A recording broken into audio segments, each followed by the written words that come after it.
dans la bande de Gaza, parmi eux des bébés, des jeunes femmes, des personnes âgées ou des personnes malades qui nécessitent des traitements lourds. Nous rappelons tous les jours sur ces antennes leurs noms, nous vous montrons leurs visages. Ils sont français pour 8 d'entre eux.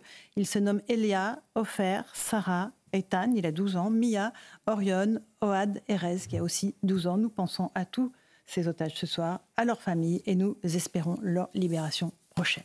Voilà, il est 18h02 et quelques secondes. On se retrouve sur le plateau avec nos invités. Eric Nolot est là. Bonsoir Eric. Bonsoir Laurence. Louis de Ragnel d'Europe 1. Bonsoir Laurence. Elie Choura qui nous a rejoint. Bonsoir Elie. Ravi de vous accueillir, réalisateur et scénariste. Yael Meloul, porte-parole de l'association Parole de Femmes. On va parler évidemment de la situation des femmes.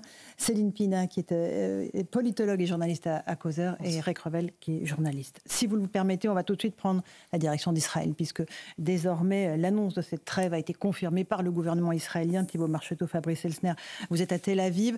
Il y a deux phases en fait. D'abord la trêve militaire et ensuite la libération des otages dans l'après-midi, c'est bien cela ?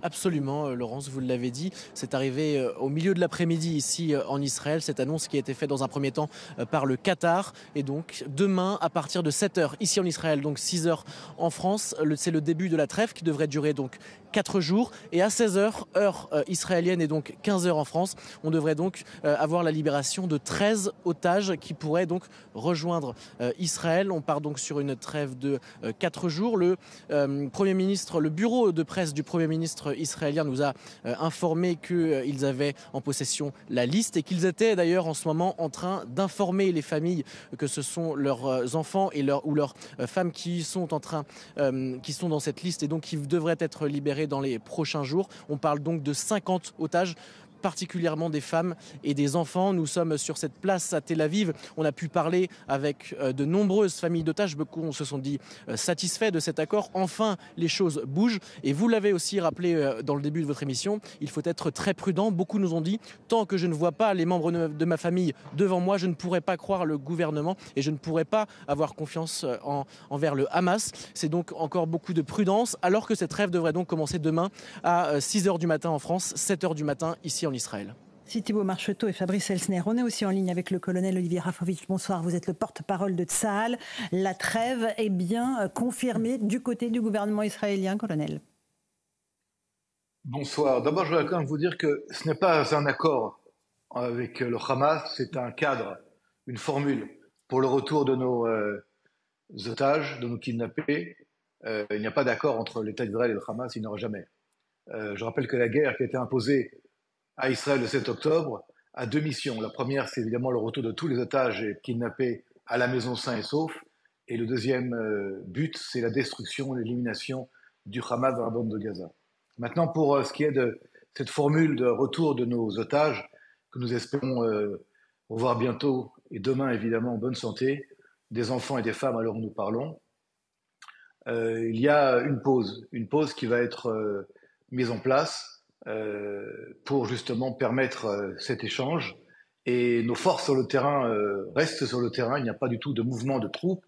Au contraire, nous sommes là et nous sommes là aussi pour sécuriser la situation, nos troupes elles-mêmes sur le terrain, parce qu'il faut être extrêmement vigilant.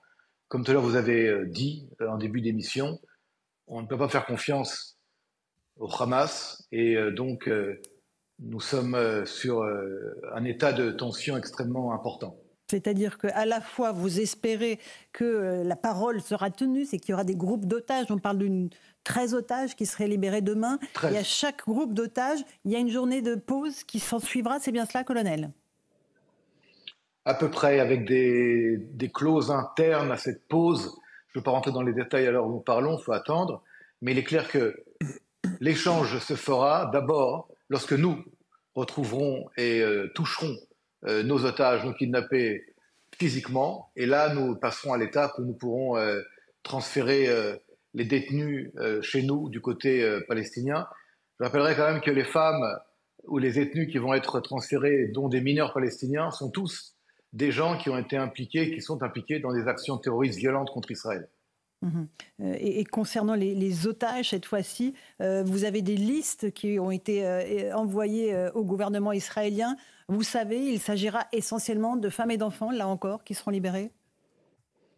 À l'heure où nous parlons, je vais être encore une fois extrêmement prudent, et donc je le dis avec et la plus grande prudence et la plus grande attention, parce que les familles écoutent.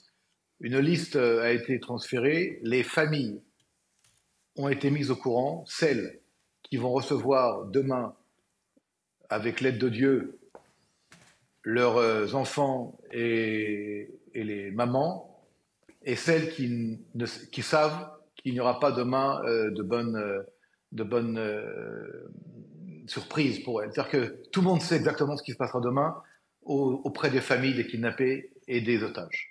Colonel Olivier Rafovitz, jusqu'à quand peut durer cette pause? On parle de 4 jours, c'est le maximum pour l'armée israélienne? Si vous me permettez, je voudrais, avec votre permission, vous donner un peu l'état des lieux pour comprendre cette formule du retour des otages, qui est évidemment pour Israël un traumatisme gigantesque face à ce chantage morbide du Hamas. Et attention, il faut savoir qu'il n'y a pas que le Hamas qui détiendrait des otages. Il y a d'autres groupes terroristes, voire même des éléments mafieux, voire, entre guillemets, indépendants, qui ont également kidnappé des Israéliens durant le massacre du 7 octobre. Je rappellerai que ce jour-là, des terroristes sont rentrés, mais également une meute de gens avec des couteaux, des marteaux, des haches, qui ont pillé, volé, violé, également kidnappé des gens qui sont donc quelque part dans la bande de Gaza. Mais pour revenir à cette trêve, la trêve va avoir lieu parce que nous devons donc faire tout. L'armée doit faire tout et s'adapter à cette décision du gouvernement israélien pour que cet échange se fasse et que nos otages et kidnappés reviennent de manière tranquille, sereine.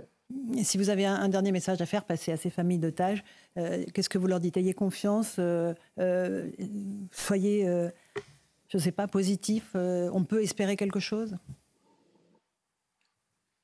Écoutez, tant que les choses ne se font pas, elles ne se font pas. Mais je voudrais ce soir, avec votre permission, et ce n'est pas mon habitude, parler de demain et espérer que demain, les 13 enfants et femmes reviendront sains et saufs auprès de leur famille, dont un bébé qui avait 9 mois lorsqu'il a été kidnappé.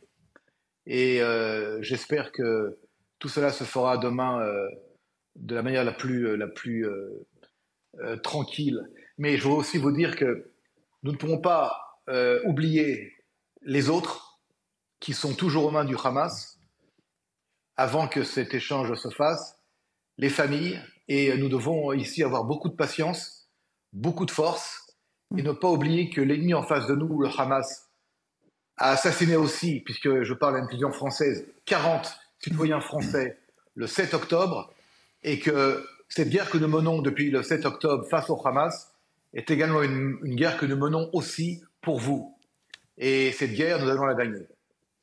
Merci beaucoup, colonel Olivier Rafovitz, d'avoir pris la parole ce soir dans Punchline sur CNews et sur Europe 1, porte-parole de Tsahal. Elie Chouraki, on vient d'entendre les paroles fermes et en même temps avec l'espoir qui naît du côté des familles de voir certains otages libérés.